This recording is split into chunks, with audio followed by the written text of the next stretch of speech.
The nights are long, the days are short, and the weather is chilly to downright cold, depending on where you are. It's a good time to slip into a Quince iconic Mongolian cashmere sweaters, which start at only $50. You can treat yourself to everyday luxury at an affordable price with Quince. If you really want to dive into luxury, you can check out their leather handbags, washable silk shirts, and European linen sheet sets. Whatever you're looking for at Quince, all the prices are 50 to 80% less than similar brands, and they do that by partnering directly with top factories and cutting out the middleman. They only work with factories that use safe, ethical, and responsible manufacturing processes. And of course, they use premium fabrics and finishes for that luxury feel in every piece. But you've already heard me rave about my Quince travel pants. Treat yourself this winter without the luxury price tag. Go to quince.com/traveler for 365-day returns plus free shipping on your order. That's QUINCE.com/traveler to get free shipping and 365-day returns. Quince.com/traveler. And thanks to Quince for sponsoring this episode of Amateur Traveler. This episode is brought to you by Amazon. Sometimes the most painful part of getting sick is the getting better part. Waiting on hold for an appointment, sitting in crowded waiting rooms, standing in line at the pharmacy, that's painful. Amazon One Medical and Amazon Pharmacy remove those painful parts of getting better with things like 24/7 virtual visits and prescriptions delivered to your door. Thanks to Amazon Pharmacy and Amazon One Medical, healthcare just got less painful. Amateur Traveler, episode 838. Today, the Amateur Traveler talks about castles and castros, Oreos and Hercules, peppers and playas, as we go to the province of Galicia in northwestern Spain. This is Chris Christensen from Amateur Traveler. Let's talk about Galicia. I'd like to welcome to the show Lisa Rose Wright from lisarosewright.wixsite.com/author, and I'll put a link to that in the show notes, who's come to talk to us about a region in northern Spain. Lisa, welcome to the show. Thanks, Chris. I'm delighted to be here to share some of the secrets of my adopted home with your listeners. Maybe I could start by explaining where Galicia is. Do you think that would be useful for people? That would be good, but first, should I call you Lisa or Lisa Rose? Oh, call me Lisa. Yeah, Okay. We'll be informal, that's fine. Yeah, where are we talking about? So there's actually two Galicias in Europe. The other one is actually in Poland, but we are the autonomous region in the far northwest of Spain, so that's the bit above Portugal. We're bounded on two sides by the sea, the Cantabrian Sea on the north and the Atlantic Ocean on the west. And the next point west of us is actually the USA, about 3,000 miles away. On the east side of Galicia, we're bounded by mountains and then Asturias. And on the south, we are bordered by Portugal and the wide River Minho. So it's quite an isolated region, if you imagine that. It's this small square place. It's only, I think, 11,500 square miles. So we're not particularly big and quite isolated. So that makes it an interesting place, I think. And then why should someone go to Galicia?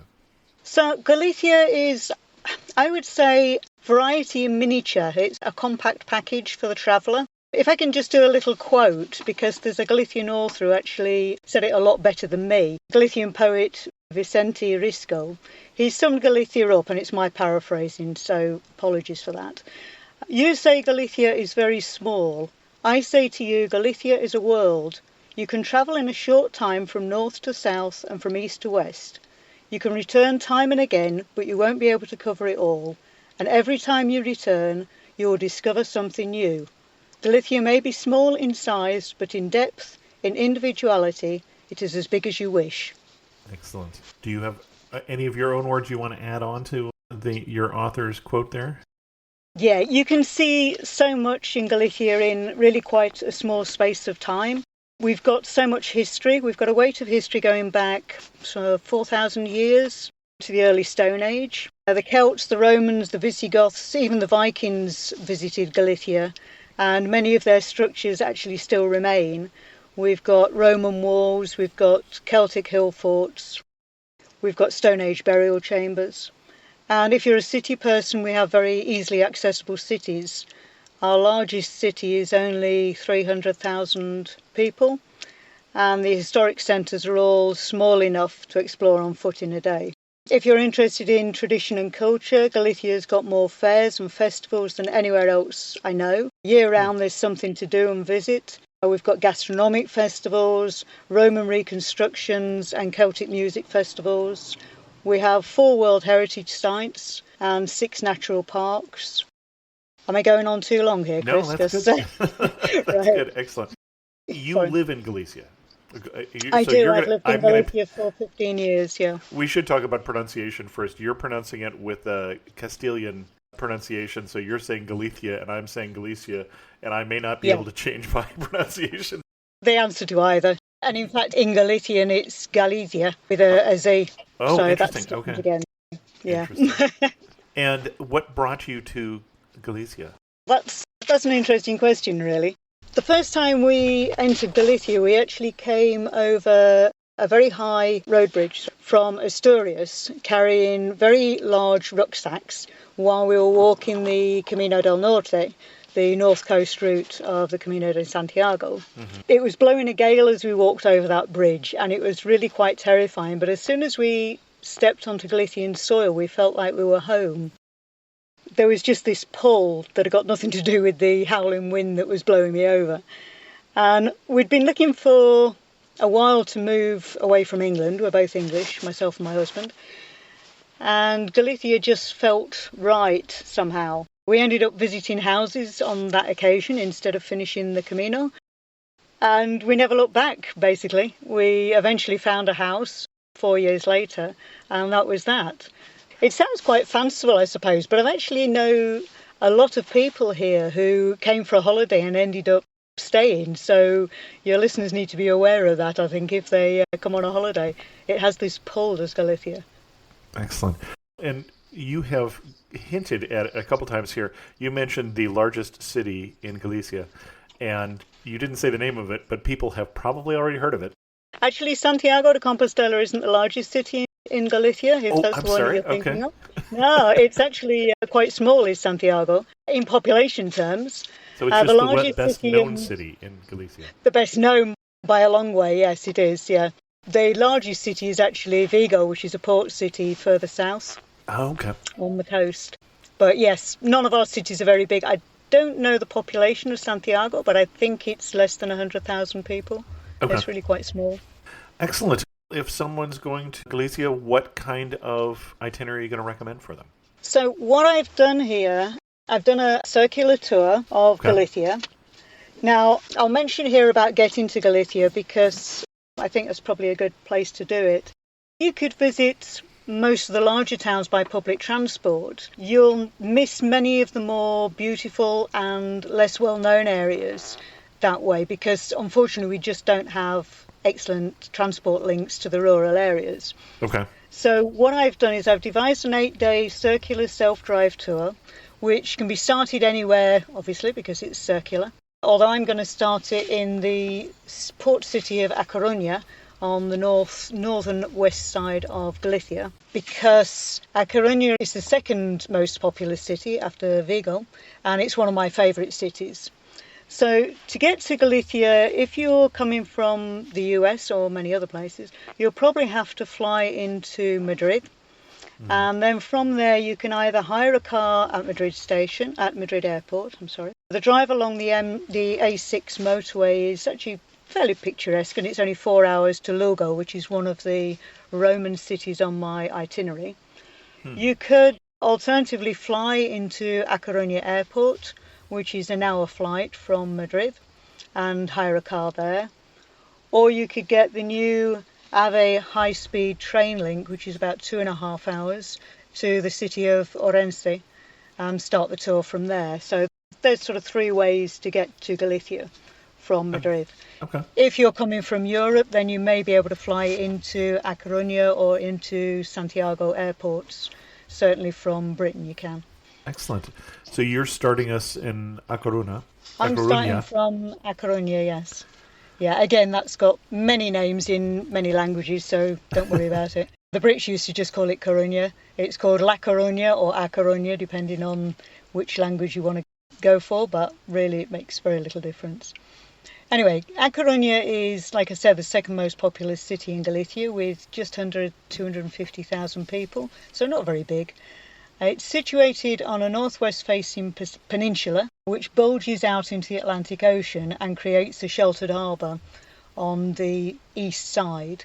There's a lot of the big cruise ships. You could actually cruise to A Coruña if you felt inclined. A lot of the cruise ships stop. It's got a nearby airport, like I said, and it has a long association with the English, both as enemies and as allies, which I'll mention a little bit later on the talk.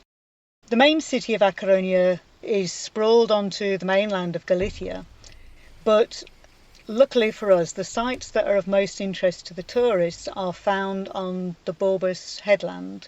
Now, I'd like to describe that because it's a strange sort of headland. It sprouts beyond the mainland and is joined to a very narrow isthmus, a very narrow neck, which is only maybe half a dozen streets wide. The Borb looks to me like a sort of E.T. style head, if you can imagine, with a narrow neck and the two bulges either side. That pretty much sums it up.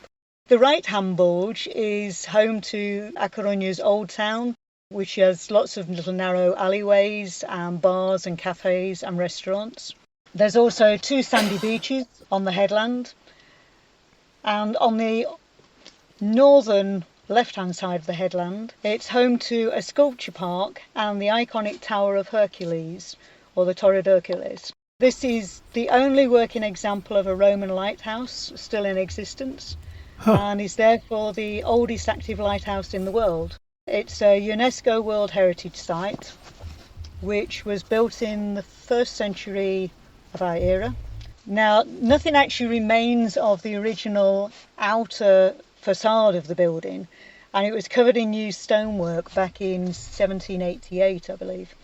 Okay. But inside, there's plenty of the remains of the original stone walls and the Roman chambers, and there's also a museum inside and some architectural and archaeological digs in there, which is very interesting. One point of interest is that it's actually twinned with the Statue of Liberty across the Atlantic Ocean. Not sure why, but there you go. They like twinning things. Okay. The Tower of Hercules is really worth seeing. It's a fascinating building. It sits on this headland surrounded by greenery, and you can go right up to the top. It's 4 stories high. And at the top, the viewing platform, you can see there's like a 360-degree view all the way around the Atlantic, the headland, and back to A Coruña's Old Town. So it's really quite pretty and worth a look. The name of the tower, the Hercules Tower, there's a nice gory legend which says that Hercules, the Roman mythological hero, fought with a giant called Geryon, who was king of all the lands between the Tagus and the Duero rivers. Hercules was the victor, decapitating the giant and burying his head before ordering a tower to be built atop it. And then Hercules founded the city of A Coruña nearby, apparently. So, Okay. surrounding the Tower of Hercules, there is, as I said, a sculpture park, which is a large green area with some 20 sculptures mainly in stone and in metalwork. Mm-hmm. Many of them depict Hercules and his labours. There's one that stands out for me, which is called the Monument to the Executed, which is a henge of standing stones, and it sits in an area known as Campo de Rata, which is where many people were executed by firing squad during and after the Spanish Civil War. It's really quite poignant when you stand there looking at it. They've got the names of the dead painted onto one of the henges, and there's sort of splashes of red on some of the others to depict the blood that was shed there. So I think that's quite poignant, really. So we're going to start the tour there. The first day I would suggest staying in A Coruña. Mm-hmm. There's lovely bars and things in the old streets in the old town where you can get tapas and the local wines. The last time we stopped, we stayed in a hotel called Alda Galleria, which is a sort of boutique style hotel right in the heart of the old town, and that was very nice. For eating, A Coruña is a very cosmopolitan town. You can eat anything from Japanese to Thai to traditional Galician food. So It's quite a nice sort of gentle introduction to Galicia, I think, too. Okay. The second day of the tour, we're going to go down the west coast of Galicia, heading along the Costa del Morte, which is the coast of death. A lovely name, isn't it? Why is it the coast of death? It's the coast of death because it's such a dangerous coast for shipping. For shipping. So many shipwrecks have occurred along this coast because there's a lot of rocks, slightly submerged rocks. It's very dangerous. The last well-known ship to sink there was the Prestige oil tanker, which you may have heard of. In 2002, it spilled its cargo onto the beaches and destroyed a lot of seabirds and wildlife. A very bad disaster. But there's been a lot of shipwrecks there, so it's called the Coast of Death for that. A bit of a scary name, but it's actually a really beautiful and wild coast. Quite interesting to drive down and to look at as well. We're going to drive down to a tiny village called Cameji. It's very small, there's virtually nothing there, but it's the resting place of an eccentric German artist who is called Manfred Gnadinger. Sorry, I'm not very good at German. But he was known locally as Man, which is much easier to pronounce. There's a museum in Cameji which is dedicated to him. He was a very eccentric person. He's described as being tall and thin with long hair and a long beard. And in pictures that I've seen, he wears nothing but a loincloth. He moved to Galicia in the 1960s and lived in a shack on the end of the harbour, which had no electricity or water. He collected flotsam from the sea and made quite weird and wonderful sculptures using the debris. And when the Prestige oil tanker went down, he actually declared that his outdoor museum, which was destroyed by the oil, should be left as it was, because he said that man doesn't love man, nor the sea, nor the fishes, nor the beach.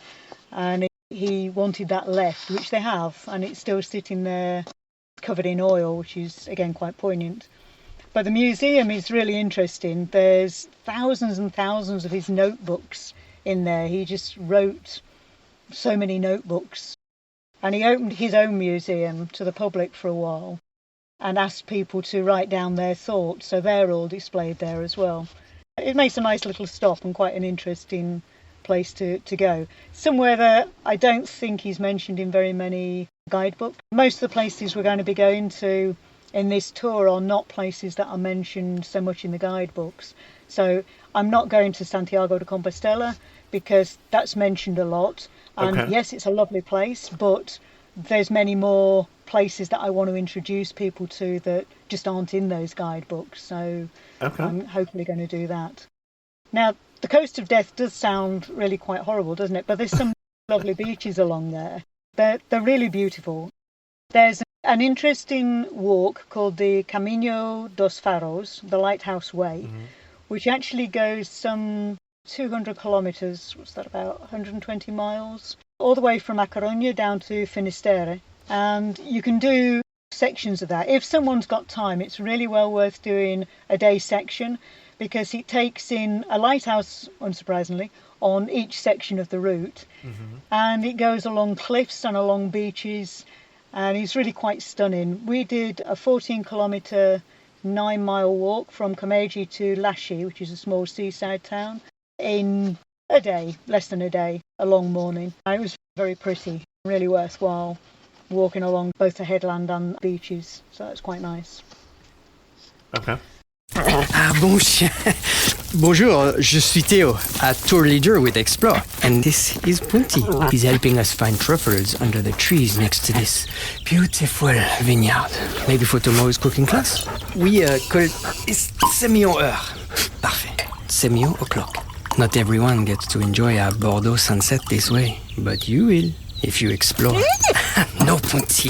Search exploreworldwide.com and don't just travel, explore.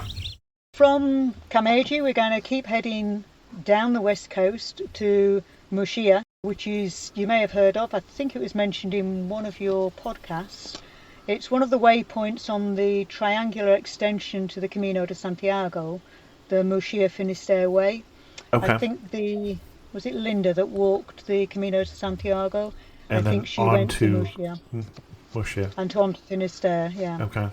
So Murcia is very interesting. It's got a building called the Sanctuary of the Virgin of the Barge, which is quite iconic. It's a large stone church. It was first built as a hermitage, but the spot where it was built was sacred to the early Celts many years before as a place of worship and of magic too. It sits on the headland, and beyond that there's just sheets of granite rock with irregular boulders on it that have magical names and properties. There's the oscillating stone, which wobbles if you go near it, and the lover's stone, which you can guess what properties that might have for people that are looking for love, as you do. I have some idea.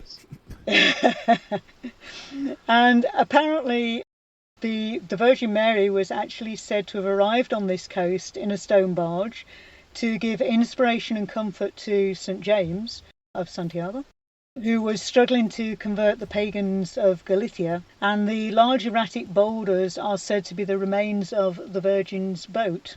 It's interesting that this legend has quite a lot of the same themes as that of the Apostle St. James or Santiago, who again landed in Galicia in a stone barge after his death in the Holy Land. So there's quite an interesting little legend there. And the after his death part is the only part of I have a little trouble with from a historic point of view. His body was apparently put into a stone barge in, I believe, Jaffa on the coast, and apparently sailed to Galicia, where it was washed up, and then his bones were found in the Field of Stars, the Compostela. So the legend goes. Yep. So the legend goes, yes. Which has to be true because his bones are in the church in Santiago. So obviously it's true. And I'm not going to say any more about that. So. I'm staying away from that one. We're not going to get into that argument at all. But it's a really interesting place to stay. I like Murcia. It's a very pretty place. There's a couple more little churches and chapels that are really worth looking into as well, all stone built. So quite a nice little place to stay. And you're practically at the westernmost part of Spain here in Murcia. Almost. We'll actually get to that on the following day. So from Murcia, we'll head down to Finisterre, which is not quite the westernmost point, but it's near enough. The next place really from Finisterre heading west is the US. It's pretty much the westernmost part of Galicia, and the traditional endpoint for the Camino de Santiago, where pilgrims symbolically cast off their walking clothes and then sit on the beach and watch the sunset across the Atlantic Ocean. The Murcia Finisterre Way is one I've not walked, but I'd quite like to do it. It's a triangle with about 80 kilometres, 50 miles on a side, so it's about, I think it's supposed to be about a 6-day triangle, something like that. Which is quite interesting. Now, one of the things I want to pause and interrupt here because I've been trying to track where you're going as you're talking about it. And of course, we run into this issue that every name you use, there's another name for the same place. And you mentioned something about the Celts, and that's certainly one of the reasons why we have different names here is that this is a Celtic region. We didn't really say that there is still Celtic influence in Galicia. There certainly is, yes. We still have Celtic music. We have a variety of bagpipes called gaitas. And Galicia is actually one of the 7 Celtic nations. So yes, there's a lot of influence. And as I said, we've got a lot of Celtic hill forts too. There's over 3,000 Celtic hill forts in Galicia. Oh my. Okay, I did not know that. So yeah, a lot. And that's only the ones that are known. There's actually one literally just up the road from where I'm sitting. It's derelict, but it's there still. And I'm assuming then we're talking Iron Age forts, roughly circular forts at the top of hills. Okay, got it. That's right, yes, we are indeed, yeah. Yeah, and we're actually going to see a couple of those on our 3rd day. Carry on. So we've gone down to Finisterre. We're still heading south along the west coast of Galicia Now, I should just say the west coast of Galicia, it's not a direct route, this, because there's a lot of rias in Galicia. It's a very wobbly sort of coastline. So it goes in and out a lot, which actually makes it very pretty, but by no means a direct route. I should also say that on this tour, we're doing around about 100 miles or so a day, but Galicia it's a nice place, I think, to drive around. Traffic is very light. Even in the big cities, it's not really particularly busy.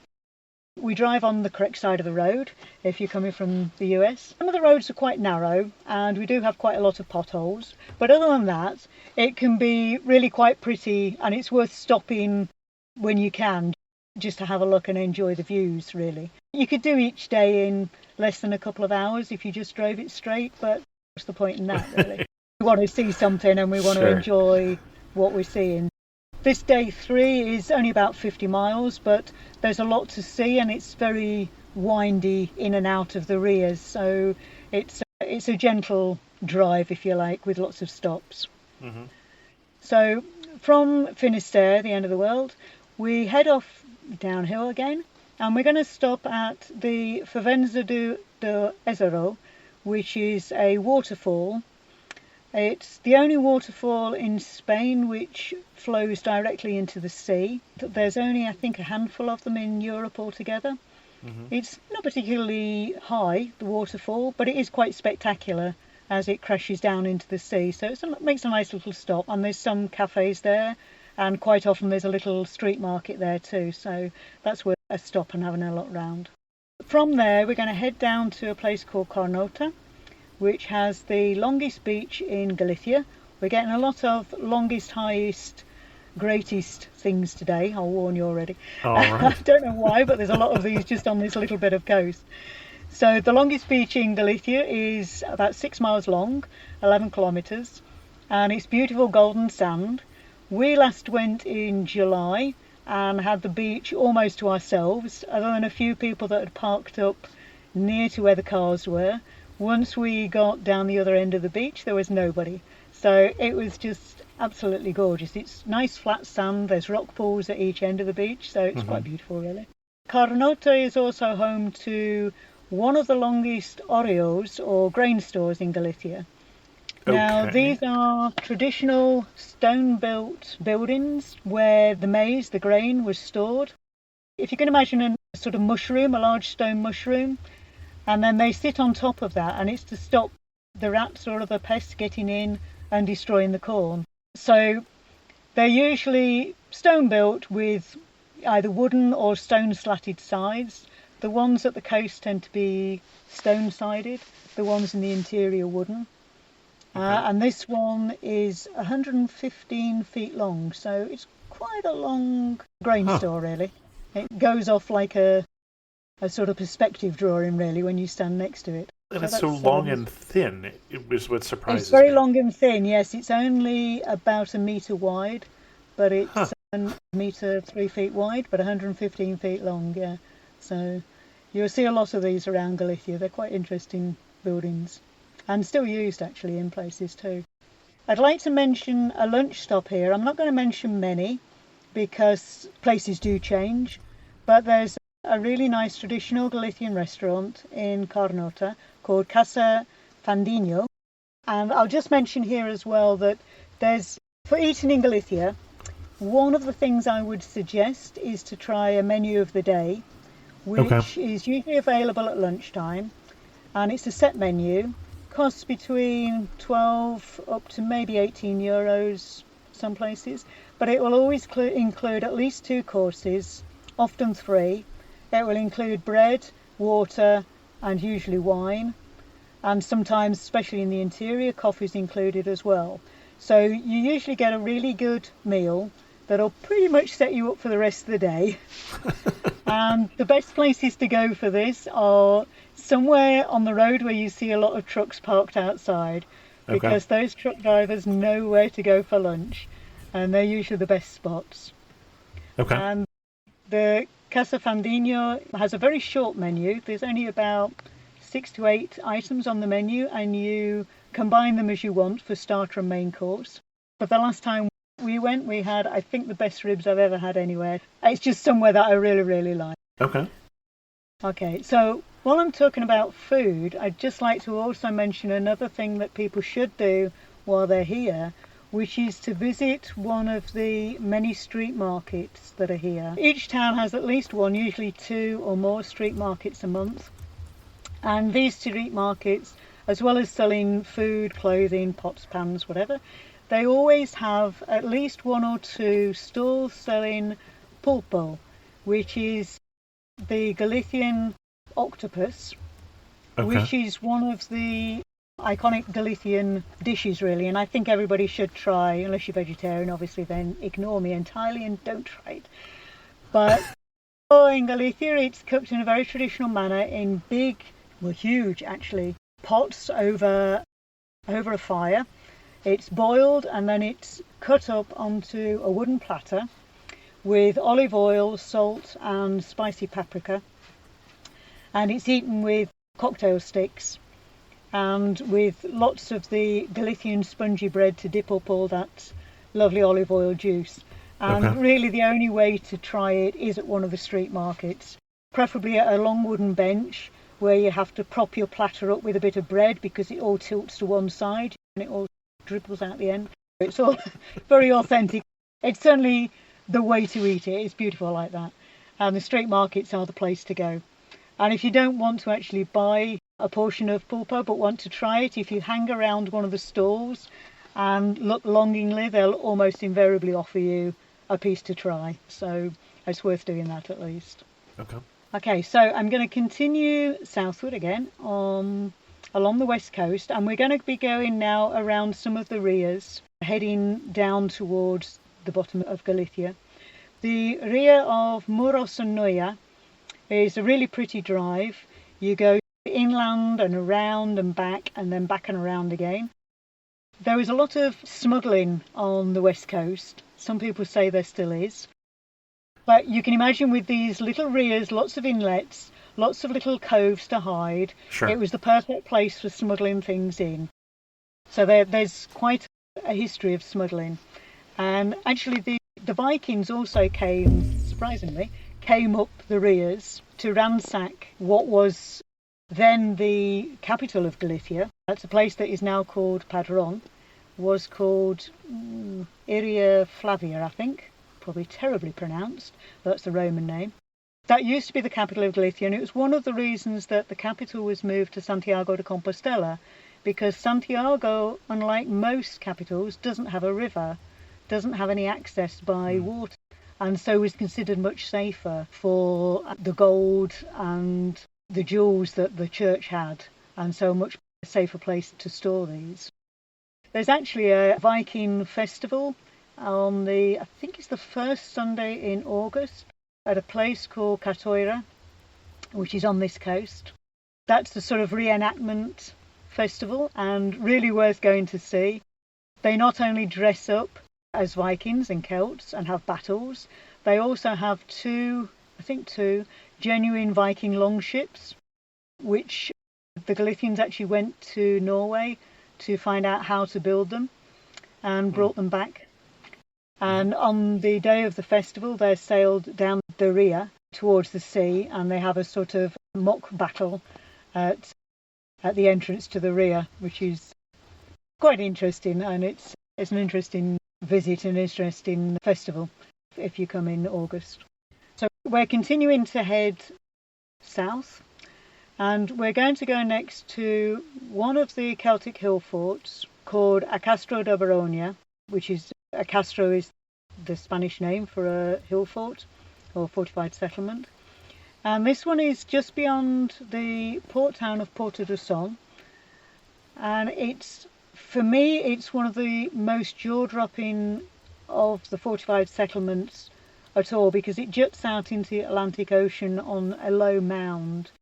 Really quite stunning, I think.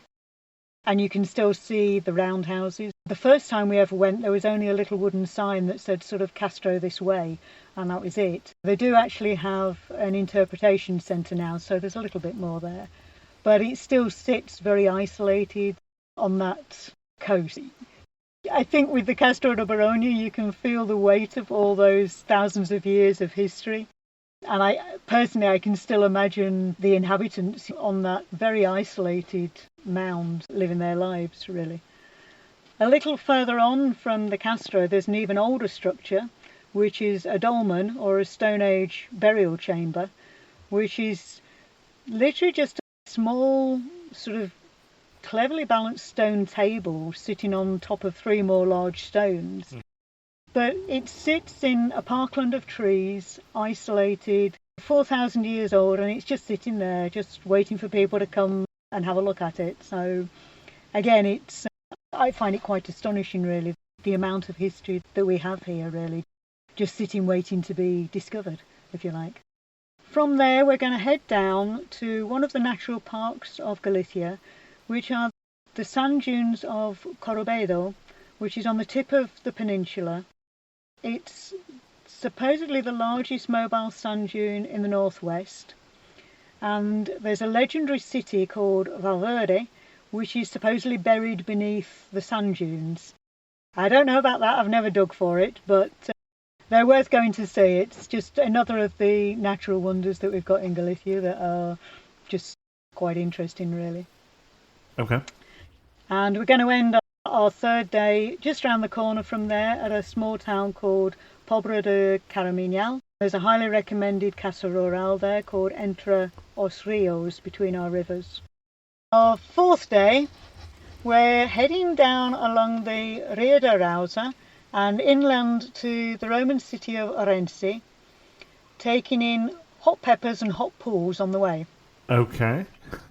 So first we're going to head to Padron, which is just south of Santiago de Compostela, and where the original capital of Galicia, or one of the original capitals of Galicia, was. Padron is famous for its small green peppers, pimientos, small peppers. Okay. They're called pimientos de Padron, and they're served deep fried and sprinkled with sea salt. Now, these are genuinely just tasty little peppers, but every 10th one has a chili bite. So they're often called the Russian roulette of peppers. Now, I love chili. My husband hates chili, so you can guess who's the one that always gets the chili one. And we always have these sort of, it's going to be that one's the chili one. So I try it. No, that's not chili. He tries the one I don't think it is. It's chili. It's quite interesting that those peppers apparently the seeds were brought back from Mexico in the 16th century by Franciscan monks. And they actually developed the strain of peppers in one of the monasteries there. Quite interesting. There's apparently, interesting fact as well, over 33,000 pounds worth of Padron peppers are grown each year. That's 15,000 kilograms grown. And they have a fiesta at a nearby town called Urbon in August, and they give away some 4,000 pounds or 2 American tons of pimientos during that weekend. So if you like peppers and want to try them, then again the first Sunday in August is the time to come down to Urbon and try some peppers, chili or otherwise. All right. So while I'm talking about festivals, we have many, many, many festivals in Galicia. I've got quite a thick booklet that's the festivals of Galicia. There are just so many. You can pretty much find a festival, I think, almost any day of the week. But some of the best, to my mind, are the gastronomic festivals. And quite often they are just like one thing. There's the pimientos, like I said. There's a festival of bread in a village quite near to us called Thea, which is very famous for its bread. And they even have a walking route that takes in all the bread ovens, which are traditional stone wood-fired bread ovens. In October, there's a festival of seafood at a fishing village called Ogrobe, which is quite near to where we're heading on this tour. And that's really worth going. It's the first 2 weeks in October. And Ogrobe is a small fishing village, and pretty much everything that is served at the festival is caught just off the shore. So Okay. they have mussels, oysters, clams, and goose barnacles, which are Galicia's renowned percebes. They are said to be one of the most dangerous seafood to collect because they're collected from the rocks along the Costa da Morte, the Death Coast, Okay. by fishermen who have to walk onto those rocks to collect them. And quite a few are drowned doing so. It's a really dangerous occupation. The percebes are strange little things, really. A bit like jelly, like a little dead finger, really. The Galicians really like them, and they're very expensive. Can't remember exactly, but something like €60 a kilo, so really expensive. And worth trying probably at least once.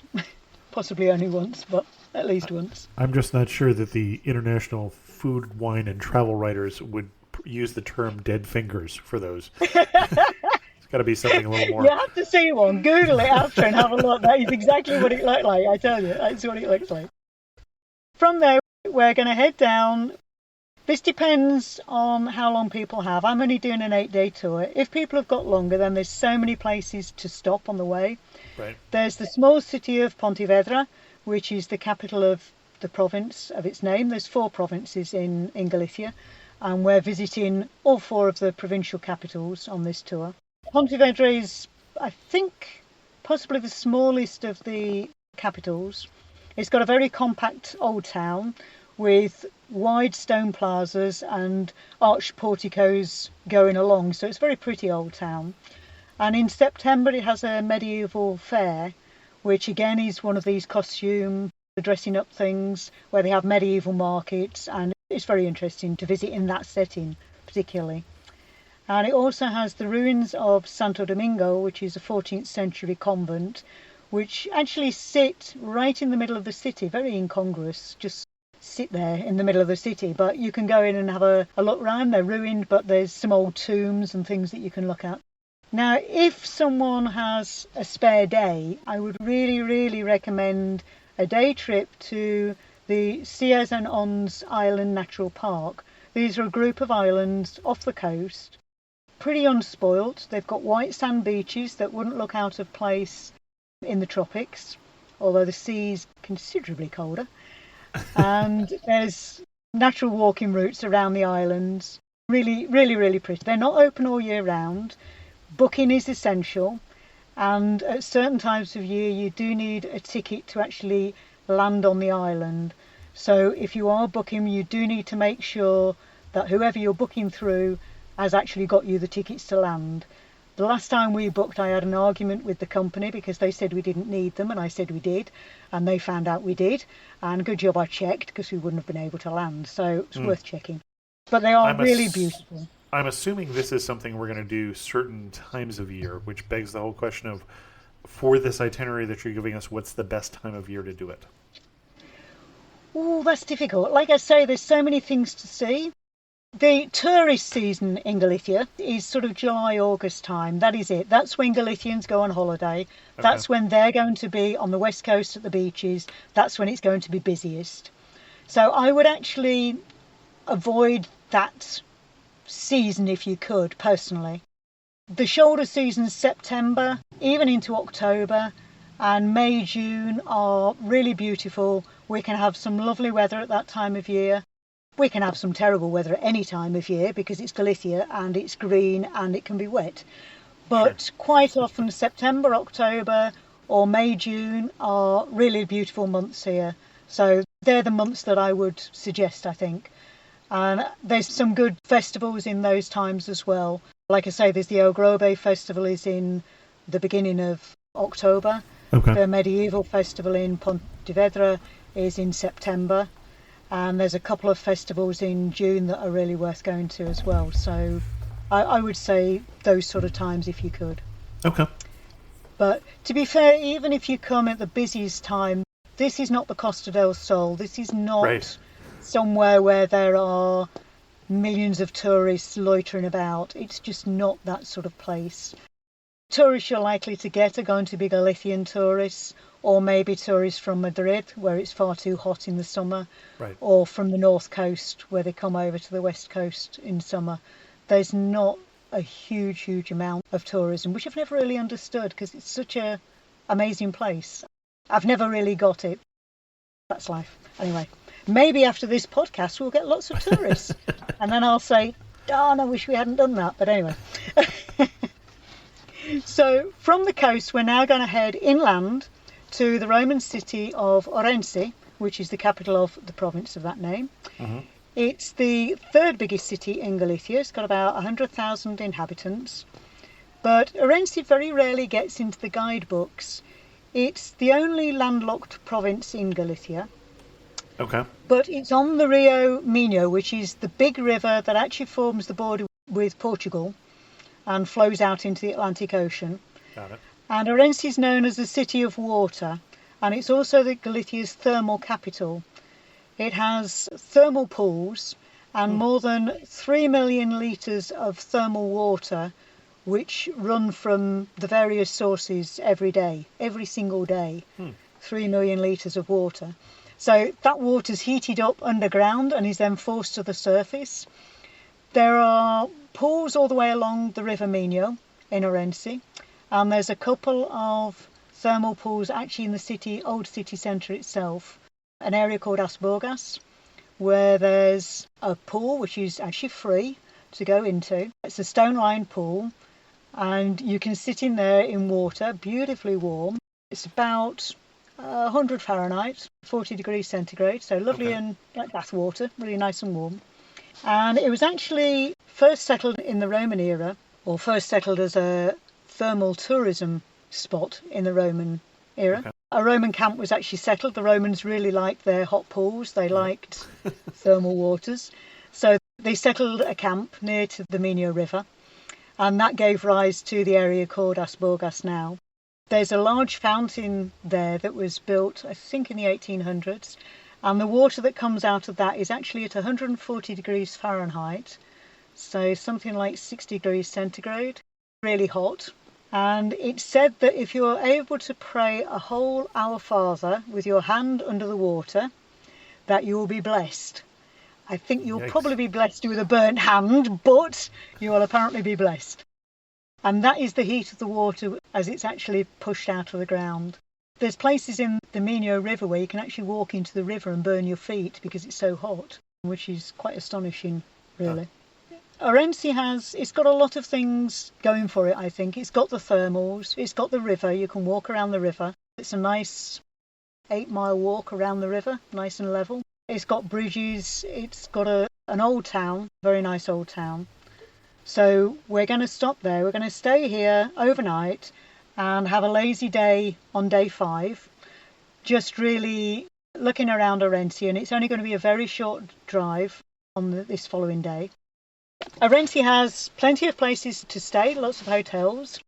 The last time we stayed, which was at Christmas, we stayed in an apart hotel, which is a very new apartment, which is a renovated old stone building right in the centre of town.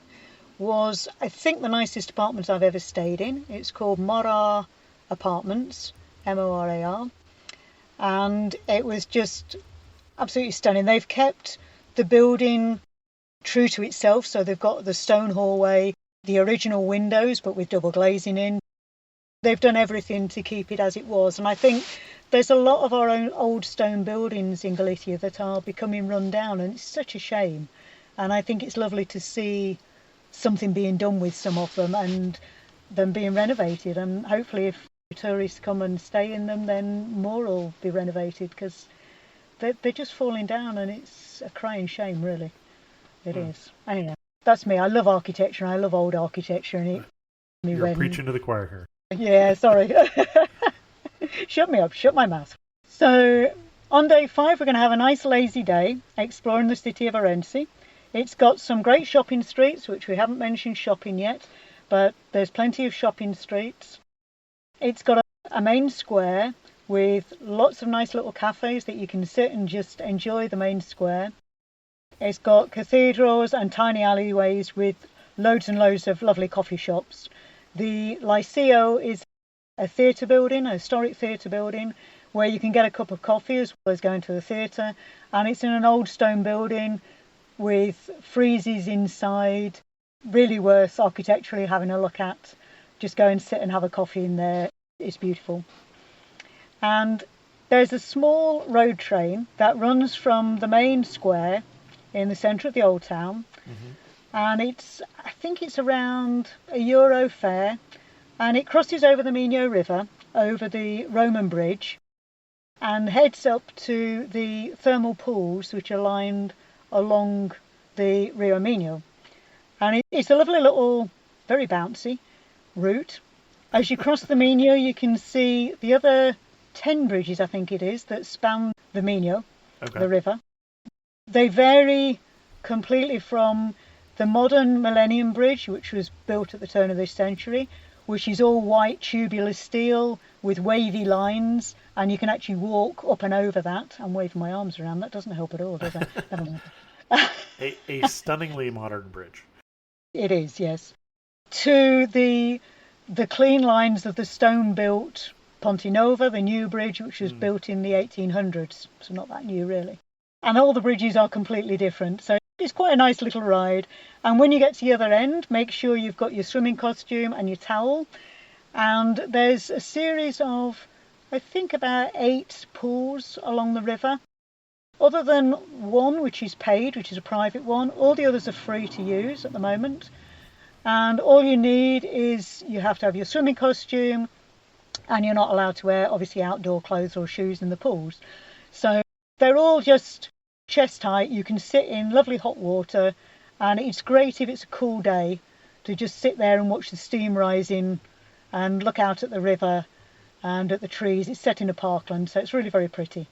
And if you like thermals, then I think they're gorgeous, really. Okay, and this is the thermal train, I think is the name of this that's correct, little yeah. tourist train.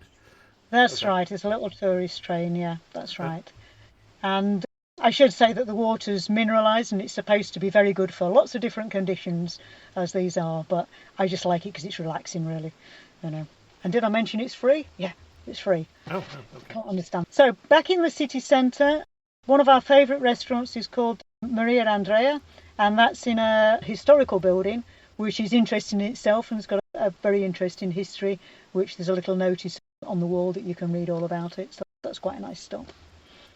And then after lunch, we're going to head eastward to the city of Monforte de Lemos, which is just 35 miles away, 50 kilometres away.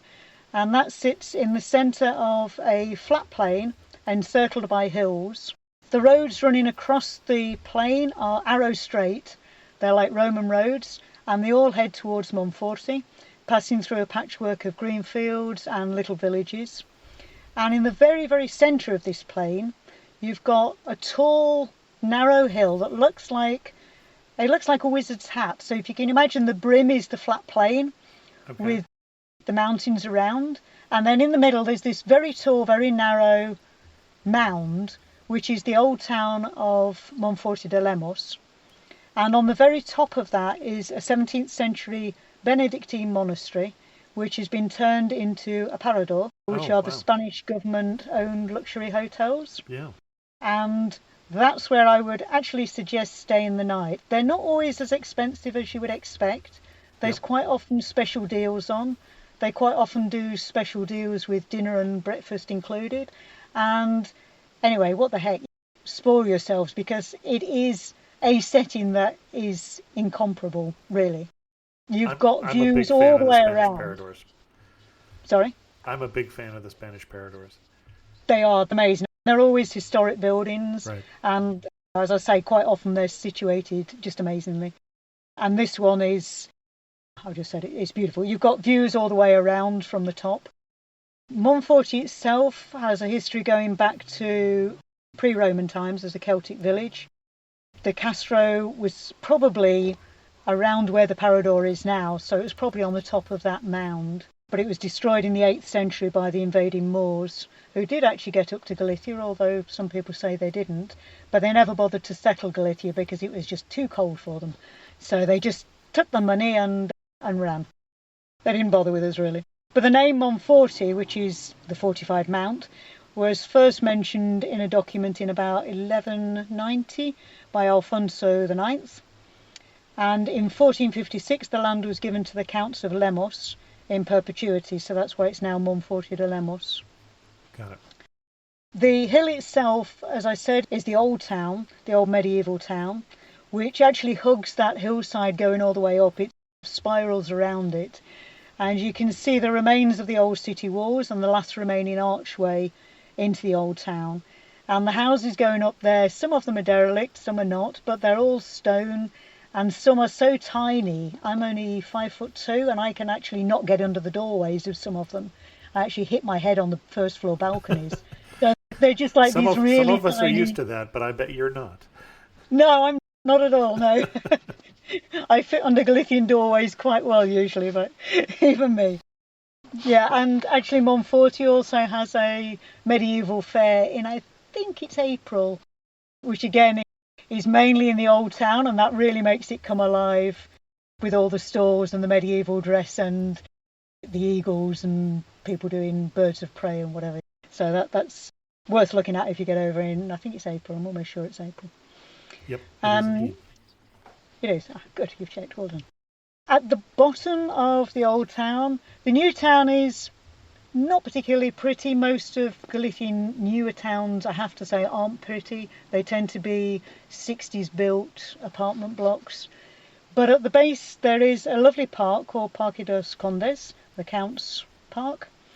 And it's lovely to eat a picnic lunch there on the benches, overlooking the ducks. There's lots of ducks on the River Cabe, and you can actually hire, I think, canoes and possibly pedalos along the river too. And you can look at the spectacular facade of the Escalapios, which is it's a school now, but I think it might have been a convent or monastery school originally. And that's quite spectacular. And you can either then drive up to the Parador, or if you're feeling energetic, you can actually walk up. Now, it's a very steep walk up the old town, but it's actually a lot quicker than driving because you have to go such a long route round to spiral up. It's really a steep, short walk to the top. And then you can have a nice cup of coffee in the Parador Cafe. And if you're staying overnight, I would recommend having dinner there. It's not the cheapest place in Monforte, but it is very good food and the service is excellent. And it's in a beautiful setting. You can sit and drink coffee looking at the old cupola in the middle of the square, in the middle of the monastery, and it's quite a beautiful setting really. Excellent. And next door to the Parador is actually a tower called the Torre do Homenaje. It's a 4-storey square castle keep from, I think, the 1100s. It's got 6-foot thick walls, a vast underground rainwater collection chamber, so it could withstand sieges, and did on a number of occasions. So all of the inhabitants of the town would fall back to the tower, the keep, when they were under siege, and they could all hole up there with reserves of rainwater and food and last out months. And that's an amazing place, and the views from the top of that are the most spectacular, providing it's a clear day. And I have to say that Monforte de Lemos does get probably more mist than anywhere else I know. Because of the river running through and because of the mountains around it, it tends to be a very misty place. And quite often as you come in, you can see that Parador floating on a sort of island of mist as you drive towards Wonderful. it. So yeah, it is. It really is, yeah. On the next day, we're going to head up. We're going to have a long drive on the 6th day. And we're heading up to the Roman walled city of Lugo, which is our local city and one of my favourite cities. So we're going to leave Monforte and we're heading eastward into one of the most picturesque wildernesses left in Galicia and possibly in Europe, called O Corel, which is in the very east of Galicia. It's a very mountainous region, and it's the very winding roads, very picturesque. Luckily there's plenty of places to pull up and admire the views, because it's definitely not safe to do so while you're driving. I just mentioned that we're just going to go along the second largest river in Galicia on this, which is the River Sil, for a little way, which is a totally different river from the Minho River. It's very deep and brooding. There's the canyons of the Sil, and you can take a catamaran trip or actually even go by canoe along there. which is well worth it if there's time. There's another castro called Castro Cardelis with a medieval castle, a 14th century medieval castle, but we're not going to go there because I'm running out of time. So we're going to head up into the Ocarel, and the main road north through the Ocarel, it just winds around mountain after mountain at an average height of about 4,000 feet, so quite high up. The town of Folgoso do Corel is the capital of the area. It's a tiny little town, but it's got a very nice tourist information with lots of leaflets of places to go and things to see. A couple of my favourites are the remains of Castro de Torre, which is a hilltop village which was actually constructed around the 1st century for people involved in extracting the newly found gold deposits in the area. Okay. So it's a Roman Celtic village, really. And it sits on a high spur above the road with just nothing else in sight. I think there was like one house that you could see from this Castro, so it's just completely isolated, even now. It's very historical. And a little further on, there's a ruined castle of Carbedo, which was home to the Order of Santiago, which was one of the religious military orders founded in the 1100s. And their objective was the defence of Christianity, specifically against the Moors, and they answered directly to the Pope. And this castle, it's ruined. There's no entrance fee, no anything, just a board there. And we went and climbed up it. And you can climb right to the top. And it's still there, even though it's ruined. You've got this circular castle sitting isolated in the middle of a field just off the road. And again, just incredibly historical, really. It's quite a historical day, really, because we're going to head up, like I say, just winding through the Ocarel. There's some beautiful places to stop and have natural walks along rivers, through the mountains, up to waterfalls. There's so much to do. You could actually spend a whole week just in the Ocarel, and it's so wild. It's amazing. But we want to get to the walled city of Lugo. So Lugo is our local city. The walls were built in the 3rd century when the town was fortified, and it was declared a UNESCO World Heritage Site in 2000 for the finest example of late Roman fortification in Western Europe. The walls are about 2.2 kilometres all the way round, and you can walk all the way around the walls, and they totally encircle the old town. So the bit that is really of interest in Lugo is all within the walls. Okay. You've got, I think is it 8 or 11 gates? 5 of them are the original Roman gates. Some are newer because they actually wanted people to be able to get into the city later on. The original gates were proper gates. They were fortified and they could stop people. They could seal off the town and then obviously fire down. Lugo sits again on a hill, and you can see it was a very easily defensible position when you actually look from the top of the walls. Lugo is quite a small city and it's easy to walk around. There's lots of museums in Lugo and lots of things to see. There is a Roman bath that was excavated, which is just next to the cathedral, a lovely cathedral, well worth looking at.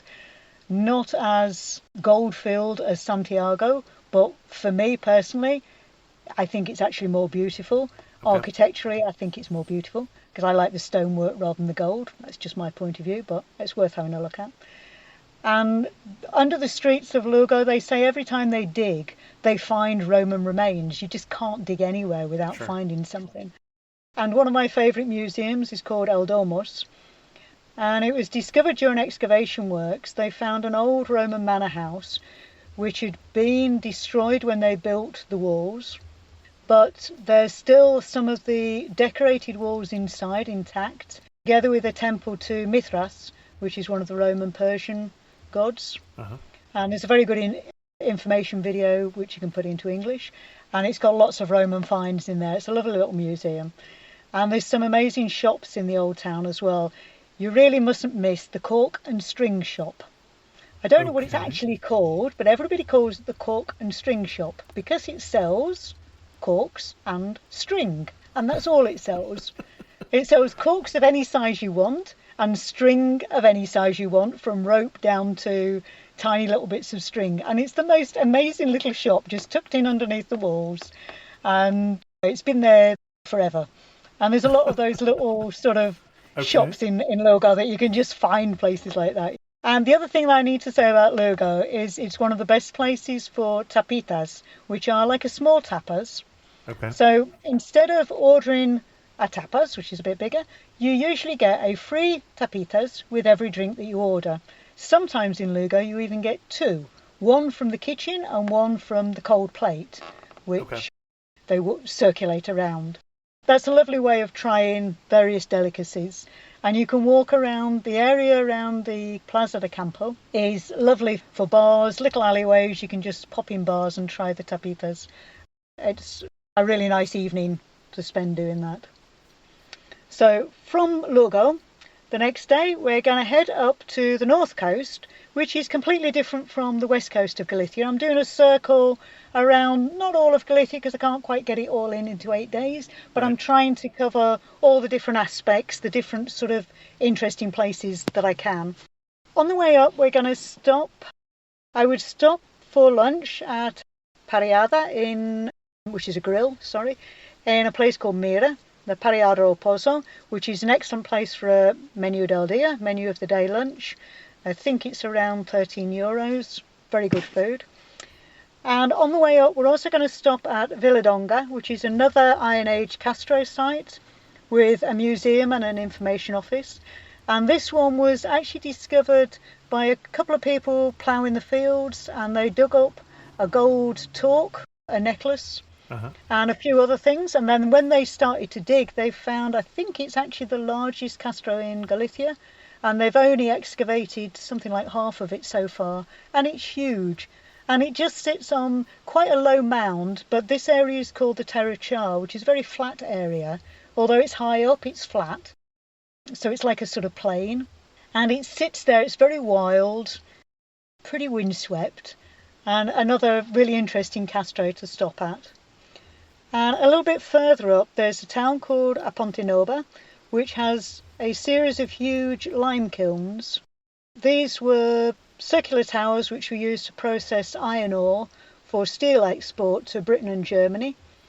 And ironworking has apparently been in Apontenova since at least the 15th century, so quite a long time. And this town was particularly well placed because it had the Ao River, it had plenty of wood to make charcoal to fuel the kilns, and it had a lot of iron as well. So it's an interesting historical town, and there's a couple of nice, quite short walking routes in the town. The oven route, the Ruta dos Fornos, which is the kilns, and the mines route, the Ruta das Minas, which are worth a short walk around. They're only a couple of hours, I think, each one. And we're going to head up to the north coast to the town which is the entrance to Galicia, Ribadeo, and that's where we first walked into Galicia. And along the coast from there is La Playa de Augas Santas, which is a beach better known as cathedrals, or the cathedrals. And it's a series of natural rock sculptures on the beach, which are up to 30 metres high in quite magnificent shapes with sort of strata. You can see the different levels of the rocks on these, and you can actually go down onto the beach, although you do now need tickets to go onto the beach. And at some times of year you would need to book it. But I actually think it's just as spectacular looking from above. You can actually look down onto the beach. So the north coast of Galicia is completely different to the west coast, but it's still beautiful. It's got lots of natural little coves and inlets, and there's a couple of seaside towns that I really like. One's called Foz, which sits on a ria and has beaches on the ria and on the Cantabrian coast as well. And the other one is a town called Vivero, which is a popular tourist resort, and it was an important commercial port in the Middle Ages. And the steep old town leads up to a 14th century Gothic stone-built church called San Francisco, which is an interesting church. You don't see many octagonal churches, and it's quite a pretty stone, and it's right at the top of a steep hill. So on the last day, we're going to head around the north and back down to A Coruña, So we're going to go via Ortigueira, which hosts a Celtic music festival each July. And it's got some lovely beaches nearby, quite often deserted beaches if you're outside of the main season. And we're going to call in at Ferrol, which is a former naval base and a shipbuilding port across the Ria from A Coruña, and the 16th century castle of San Felipe, which, together with the two on the opposite side of the Ria, guarded the Ria from invaders. Between the castles, they used to run an iron chain across the Ria, Sure. and effectively blocking it to ships that came down the Ria. San Felipe there's still quite a lot of the castle left, and it's free to enter, and you can actually still see part of the old iron chain running underneath the Ria, and you can see, when it's not misty, across the Ria to the old castles opposite, San Martin. And from Ferrol we're going to head down into another natural park called Fragas Dume, which is a 22,000 acre, 9,000 hectare natural reserve of temperate rainforest or Atlantic forest. It's a very humid forest, so it's home to native species of trees like oak, sweet chestnuts, things like that, but also for many ferns and mosses. And it's got that sort of damp, warm feeling to it. There's running water everywhere. It's beautiful. There's a monastery at the top of the hill called San Cavero, which was built in the 10th century. And there's actually a lovely walk. It's about 6 kilometre circular walk, which takes you up to the monastery along a roadway and then down through the forest itself, which it's a relatively easy walk, but it's a bit steep and a bit rugged in places. You have to climb over tree roots and boulders and things like that. But a really beautiful walk back down to the river. Okay. And then we're going to head back towards A Coruña via some of the beaches. There's some beautiful beaches on there. And the best thing to do is just to look for a sign saying Praia, which is the beach. And you'll probably discover a beach that nobody goes to. There's just so many little coves and beaches that are just sitting there waiting for somebody. The town of Betanzos is worth stopping at. That's another 13th century town built by King Alfonso IX, and it was the capital of one of the original 7 Galician provinces. And then we're going to go back to A Coruña, and you can wander around the coastline. There's a walk that goes all the way around that bulge, that ET head, that takes in the old town and the port and takes in the Tower of Hercules. And if you go into Maria Pita Square, that's got lots of little bars and cafes. It's lovely to just sit there. And you can have a look at the large statue to the Galician heroine, Maria Pita, who in 1589 allegedly repelled 12,000 English sailors under Sir Francis Drake with just 4,000 peasants after her husband was slaughtered. So the English weren't very popular at that point, but thankfully 2.5 centuries later, we helped the Spanish fight in the Napoleonic Wars, so I think now they don't mind us quite as much as they used to, maybe. So that's basically my tour. It's quite a whistle-stop tour of Galicia, but hopefully it will give people enough of a flavour of the area to maybe make them want to come back. There's so many other places you could go.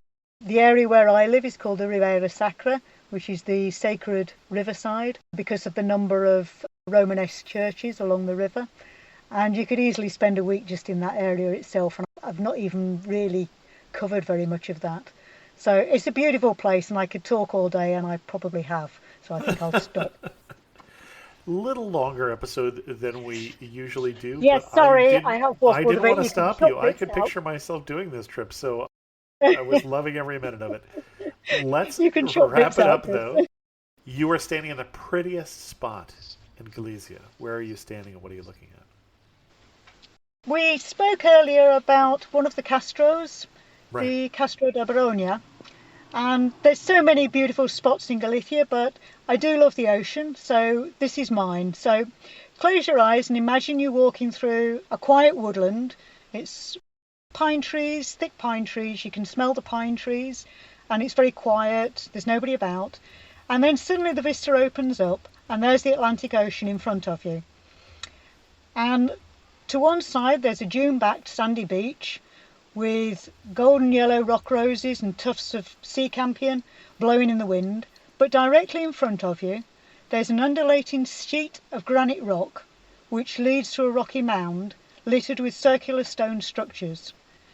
Now, this mound is about 20 metres high, and it's surrounded on three sides by the ocean, and it's attached to the mainland by a very thin isthmus. And this passes through a narrow opening in a stone-built rampart. In front of the rampart you can see the remains of a wide moat, and the circular structures, although they're only waist height, you can imagine that they were dwelling walls. It's pretty obvious what they were. And it's just the most stunning spot, and you can just imagine those Celtic people living their lives, having their sheep, their cows, whatever, and just living on that mound and being able to pull up that drawbridge, seal themselves off and defend that homestead. And I think it's just the most gorgeous spot, really. I feel like you were prepared for that question. I was, yes. Yeah, sorry about that. It wasn't. That is okay. I do not mind preparation at all. One thing that makes you laugh and say only in Galicia. Oh, Galicia there's so many things about that, but I think what I'll say is actually the hospitality in Galicia. Okay. It's not so much make you laugh, but it's certainly only in Galicia, I think. Tourists, you have to remember, are still fairly rare beasts in Galicia, especially foreign tourists. Uh-huh. That is somebody who's not Galician. Most Galician tourists are actually Galicians. And we're still a bit of a novelty, and I think if you make just a little bit of effort, then the Galicians will love you for it, and their hospitality will know no bounds at all. So as an example, we have workaways, helpers, at our house, and we took a couple of New Zealand helpers to our local sardine festival, which is every June on the eve of St John the Baptist Day. Okay. So that's the 23rd of June every year. I don't know why there's sardines on St John the Baptist Day, but we're not going to get into that. I have no idea. The festival is organised by our local town council, and they do all the cooking. They give out the sardines, and they give out drink and bread, and it's all for free for the residents. Now, our helpers were really quite worried that as tourists, they shouldn't be getting all this stuff for free. So I said to them, go and tell them then. So they went up and they tried to explain, and said they were from New Zealand. And the guy giving out the sardines got so excited that they'd come all the way from New Zealand to Galicia, to our little town in Galicia. I mean, we've got 3,000 people in our little town. And he started just feeding them sardines, and I think they ate 12 to 14 sardines. And he kept saying, I'll save you the best ones, come back, get some more. So that's the Galicians. They will give you anything, and if you just try that little bit, they will be hospitality to the last. Excellent. And if you had to summarize Galicia in just 3 words, what 3 words would you use? Me summarise something in 3 words? That's tricky, isn't it? As you might notice, summary is not my strong point. Okay, I'm going to go for green, because it is. Mystical, because again it is. And wild, because there are so many wild places still in Galicia. Excellent. Our guest again has been Lisa Rose Wright from lisarosewright.wixsite.com/author. And again, I'll link that in the show notes so you don't have to memorize it. And Lisa, if we wanted to send people to your best post on your website on Galicia, where are we going to send them? Well, I've actually written 4 books. 3 are about our adventures moving to Galicia and renovating our old stone house. But my 4th book was a very personal memoir, a very personal journey around Galicia. It's a lot of the places that we've actually mentioned in the podcast, but a lot of others too. It's really the journeys that we've made, myself, my husband and my mother, who's now 90 and also lives in Galicia with us. If you want to know more about Galicia, then by all means look on my website. I do blogs every month, and they're usually about Galicia or some aspect of it. Or if you want to look up the book, then you're welcome to do that too. And I assume we're talking about the book Pulpo, Pig and Peppers Travels Around Galicia. That's the one, yes. All right, I'll put a link to that in the show notes. Thank you, Chris. Lisa, thank you so much for coming on Amateur Traveler and sharing with us your love for Galicia. I could, as I said, picture myself doing this road trip. It was a wonderful opportunity to talk to you. Well, do contact us if you ever do. I'd love to show you around. Special thanks to the patrons of the show who help support Amateur Traveler financially and emotionally. And if you'd like to become a patron of the show, go to patreon.com/amateurtraveler.